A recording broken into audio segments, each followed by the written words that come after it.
চয়নদার কাছ থেকে আমি খুব সংক্ষেপে প্রাথমিক তার যে বক্তব্য সেটা নিয়ে নেব এই ইস্যুতে। দেখুন, খুব পরিষ্কার কথা, যেটা হয়েছে তো অনভিপ্রেত ঘটনা, এটা হওয়াটা উচিত হয়নি। কিন্তু আমার কাছে কথা হচ্ছে কি, এই প্রভোকেশনের রাজনীতিটা বন্ধ হওয়া উচিত ছিল, যেভাবেই হোক বন্ধ হওয়া উচিত ছিল। এটা দায় ঠেলাঠেলির প্রশ্ন নয়। আমাদের রাজ্যের সুস্থ পরিবেশ বজায় রাখা, রাজনৈতিক পরিবেশটা বজায় রাখার দায়িত্ব সরকারের যেমন রয়েছে, আমাদের সব দলেরই রয়েছে।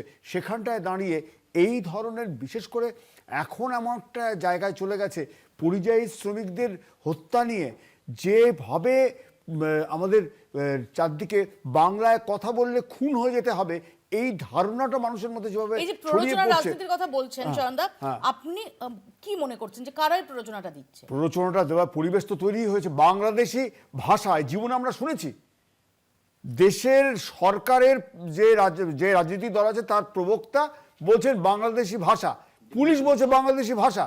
এই ভাষাগুলো, এই শব্দবন্ধ আমরা কোনোদিন শুনেছি, এবং এটার জন্য কোনো ক্ল্যারিফিকেশন পর্যন্ত দেওয়া হয়নি সঠিকভাবে। অদ্ভুত বিষয়। বাংলা এবং স্বচ্ছ মুশকিল যে জায়গাটা, সেটা কি জানেন তো, যে একটা বড় অংশের মানুষের মনে ধারণা হয়ে গেছে বাংলা বললে সর্বভারতীয় রাজনীতির চরিত্র থাকছে না। আপনাকে জানিয়ে রাখি, এটা আমি বারবারই অনেক জায়গাতে বলি, 2021-এর নির্বাচন যখন চলছিল, প্রচার চলছে যখন, তখন ব্যারাকপুর চত্বরে ওই তখন অর্জুন সিং খুব দাপটে রাজনীতিটা করছেন, সেখানে দাঁড়িয়ে বলছেন যে বাংলা নেই বল পায়গা তো 2 তারিখ কে বাদ, 2 তারিখ কে বাদ তো বাংলা নেই বল পায়গা। এই হুমকির সুরে কে বলছিল, কিভাবে বলছিল, আপনি অনুমান করতে পারেন। দীর্ঘদিন সাংবাদিকতা করছেন, এই রকম জায়গাটা তৈরি হয়ে গিয়েছিল।